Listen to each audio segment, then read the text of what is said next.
All right, Doug's on his way to the airport. Kang's got his picks. Kang, I will start in college, and I'm going to let you know, it's all SEC all the time for me today. I'm going to start with Georgia. They're giving up 22 points at home to Auburn. I just can't imagine that Georgia losing last week is going to sit all that well with that crew, and they are going to take it out on an Auburn team that has been turning the ball over too much. They don't know who their quarterback is. I like Georgia minus 22. All right, Doug's first pick is at Toledo minus 6.5. They're going against Miami of Ohio. This is his car house lock of the week, not to be confused with the Red Solo Cup guarantee. Stop it. He's taking Toledo. I couldn't give you an analysis because all you did was send me his picks. Fair enough. Actually, it's not all SEC all the time because this next matchup is an ACC matchup, but it feels like it's SEC because these are the other two teams that have competed for national championships, and that's Clemson at Florida State. The Clemson Tigers are giving up 15 points on the road, and yet what has Florida State done this year? Nothing. They look completely dead. DJ Uiagalelei facing his former team in Clemson, but DJ Uiagalelei is not good. Clemson is, and they're getting stronger and they're getting better, and I think they can smell it that they can have a chance to make this college playoff. It's 15 points. I think they cover that. All right, Doug's next game is Indiana at Northwestern. The total is 41.5.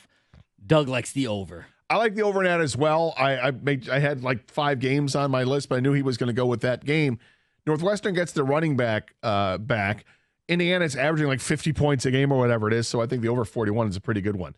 My final game in college, Alabama, minus 22.5 at Vanderbilt. Look, I know Vanderbilt's an improved team, but they're still Vanderbilt, and you're facing Alabama. Alabama got past Georgia last week. That was a tough game. They came out on fire and then kind of let up towards the end and needed to get some plays at the end because they actually trailed. It's my shoot the boot lock of the week. I think Kalen DeBoer has his team ready to go, and they will blow out Vanderbilt.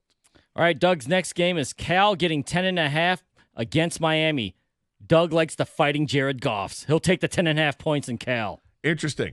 I think 10.5 is a lot, but you're talking about Miami going cross-country to Cal to play in this ACC matchup.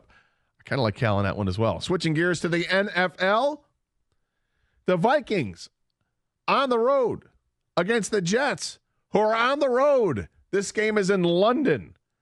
Vikings are giving up just 1.5 points against the Jets. Ken, you know how I feel about Aaron Rodgers. I think his time is done. I think the Vikings are a significant team in the NFL. They're certainly playing like it right now. It's not just their offense, it's their defense. I like him giving up 1.5. All right, Doug is going to take the Washington Commanders -3 at home against the Cleveland Browns. He's a believer in Jaden Daniels, apparently. Will not belabor that point. I also have the Commanders -3 against Cleveland. I am a firm believer in Jaden Daniels, and I think Cleveland's just not good enough. Doug's next NFL game is in Seattle. He'll take the Seahawks -6.5 against the New York Football Giants. He's already out there. Maybe he'll go see them play live. Maybe he will. We didn't ask him if he was going to do double dip.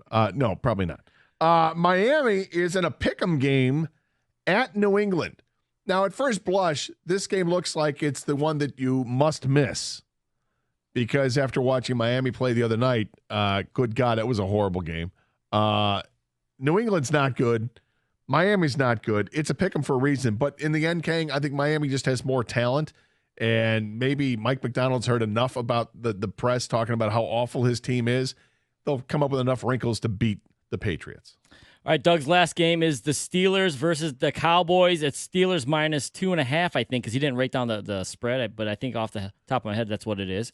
He's taking the Steelers, and I think this is a pick he's making with his heart because he hates the Cowboys so much, and he wants the Cowboys to lose. So he's taking the Steelers over the Cowboys. All right, I did not send you my picks, but you That's heard okay. my picks. I heard your picks. And I know that you're probably just going to rip on Doug because it's right in front of you. That's exactly true, but I love one of your picks. It's the Clemson-Florida State game. I love that call, Gator. It's DJ. You better start looking for another transfer portal, Ugalunga or whatever, because that guy is not good. So that one I love. Ugalunga. The one I don't like is Doug's Toledo pick over Miami because he made it his car house lock of the week. I wish it was the Red Solo Cup guarantee. Since it's not, I'm going to go against that Toledo. Sorry, Doug. There you have it. If I bet it, you're allowed to bet. I have bet. And, we're both basically just slightly above 500 on this season at this point. But, hey, it is slightly above 500 for the season. We'll wrap things up and continue here at 97.1, The Ticket.